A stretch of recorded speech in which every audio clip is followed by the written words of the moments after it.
आम्हाला काही माहीत नाही, परंतु लोकशाहीमध्ये तुम्ही सुद्धा पक्ष काढू शकता, तुम्ही सुद्धा पार्टी काढू शकता, तुम्ही सुद्धा निवडणुकीला उभं राहू शकता. सगळ्यांचा ज्या लोकशाहीमध्ये जे आहे हक्क आहे आणि त्याने तो जरूर बजावला पाहिजे.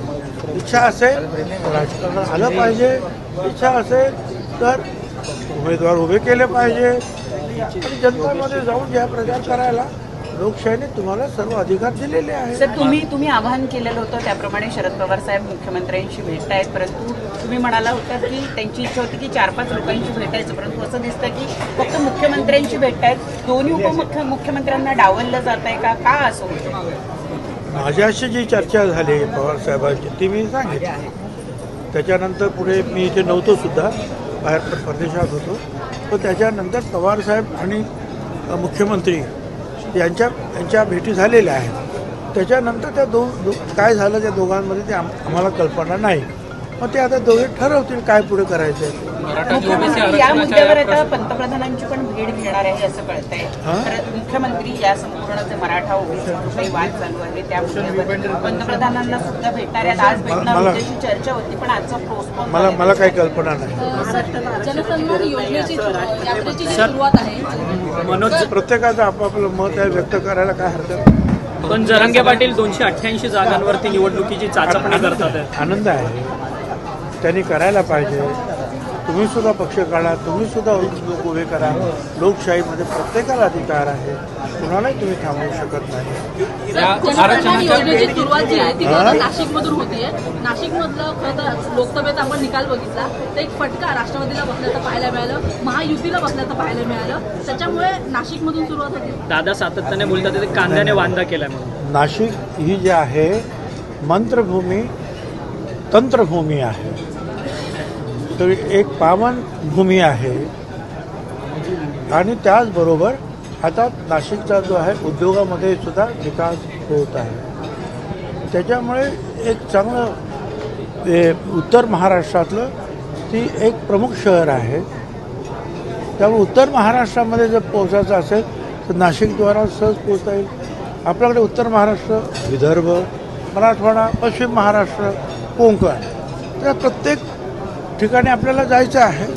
नाशिकमधून सुरुवात करतो एवढंच आहे. कधी कधी आपण तुळजापूरवरून सुरुवात करतो, कधी कधी आपण कोल्हापूरवरून सुरुवात करतो. यावेळेला नाशिकमधून जनसंवाद यात्रा सुरू करतो. कांद्यामुळे वांदा झाला का सर? कांद्याला जो राष्ट्रवादी काँग्रेस पक्षाचं ह्या सगळ्या ज्या गोष्टी ज्या आहेत ह्या ह्याच्या कुठल्या राष्ट्रवादीच्या असं होय, मला तर काय म्हणून ते काही बोलले नाही तसं. भुजबळ साहेब, पण ते नाशिक तुम्ही म्हणत होता नाशिकमधूनच का कोणी कुठं चालू करू शकतं, ते काय काउंटर आहे का? नाही. नाशिक ही जी आहे पहिल्यापासून आम्ही नाशिकला आमचं मंत्रभूमी आणि आता यंत्रभूमी आणि कृषी क्षेत्रातली तंत्रभूमी असं आम्ही म्हणतो आहोत. तर एक अतिशय पहिल्यापासूनच अतिशय प्रसिद्ध असलेलं शहर आणि उत्तर महाराष्ट्रातलं एक प्रमुख शहर. त्यामुळे तिथे आपण जर बोललो उत्तर महाराष्ट्रामध्ये जातो, महाराष्ट्रात जातो, उत्तर महाराष्ट्रात नक्की जातो. आता आपण कधी तुळजापूरवरून सुरुवात करतो, कधी कोल्हापूरवरून करतो, तर तशी आता नाशिकमधून सुरुवात केली. पण सर, विकासाचा विषय जरी असला तरी सुद्धा नाशिकमधलं राजकारण सध्या जास्त चर्चेचा विषय झालेला आहे. असं आहे ना की ते तुमचं मत आहे, माझं मत तसं नाही. माझं मत एवढंच आहे की ठीक आहे, आमच्या नाशिकला पहिल्यांदा ते येत आहेत का, आणि नाशिकची जनता जी आहे निश्चितपणे त्यांना पूर्णपणे सहयोग देणार, सपोर्ट करणार. विधानसभेला आपल्याला किती जागा मिळवत असं वाटतं? कारण की विधानसभेला महायुतीमध्ये आता हे जे आहेत ते अध्यक्ष बसलेले आहेत, ते चर्चा करतील ना. आता आमचे अध्यक्ष आहेत, त्यांचे अध्यक्ष, त्यांचे अध्यक्ष, इतके दिवस तुम्ही आता सांगितलं. पण एक आहे की सगळ्यांना सांगण्यात आले कुणावर अन्याय होणार नाही, हा शब्द सगळ्यांनी दिलेला आहे. तुम्ही पक्षाच्या संमेलनामध्ये म्हटलेला की 80 ते 90 जागा आम्हाला हव्यात. हो ना, आता असं आहे काहीतरी आकडा द्यावाच लागतो. आता कोणी तर 100 पण दिलेला आहे, कोणी आणखी 150 पण दिलेला आहे. पण शेवटी कुणावर अन्याय होणार नाही अशा प्रकारची जो भूमिका सगळे नेते घेणार आहे. जागा वाटप कधीपर्यंत होऊ साहेब, शकतं? तुम्ही जागा वाटप ज्या वेळेला हे जरंगे अध्यक्षांना त्याची कल्पना आहे की वाटप कधी होणार आहे. जरंगे ज्या वेळेला बोलत होते तुमच्या नावाने पर्सनल घेऊन, एकदा पवार साहेबांची तुम्ही भेटून गेलात, आता त्यांच्या 2-3 मीटिंग झाल्या. तर बेसिकली हे जे खेळास्ताक चालू होतं ते कुठेतरी आता स्थिरावलंय. पण मेन मुद्दा अजून तोच आहे ना, मराठ्यांना जे 10% तुम्ही जे फेब्रुवारीच्या लेजिस्लेशननी ऍक्टमध्ये दिलं ते अजून मिळत नाही. ओबीसीचा अजून इश्यू तसाच पडलाय आणि जे कमिशन होतं त्याला आता परत डिसेंबरपर्यंत एक्सटेन्शन दिलेलं आहे. त्यामुळे how do you see this progressing now? काय याचं स्टँडस्टिल आहे?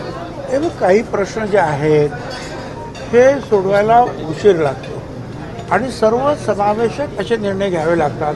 सगळ्यांना बरोबर घ्यावं लागतं. म्हणून तर मी तो प्रयत्न केला की पवार साहेबांना सांगू की बुवा तुम्ही या मिटिंगमध्ये आला नाही, सर्व पक्ष यायला पाहिजे महाविकास आघाडीनं आणि या सगळ्यांबरोबर महायुतीच्या लोकांबरोबर चर्चा करून राज्यामध्ये शांतता कशी राहील त्यासाठी प्रयत्न करायला पाहिजे आणि यातून हे प्रश्नाची जी गुंतागुंत आहे ती सोडवायला पाहिजे.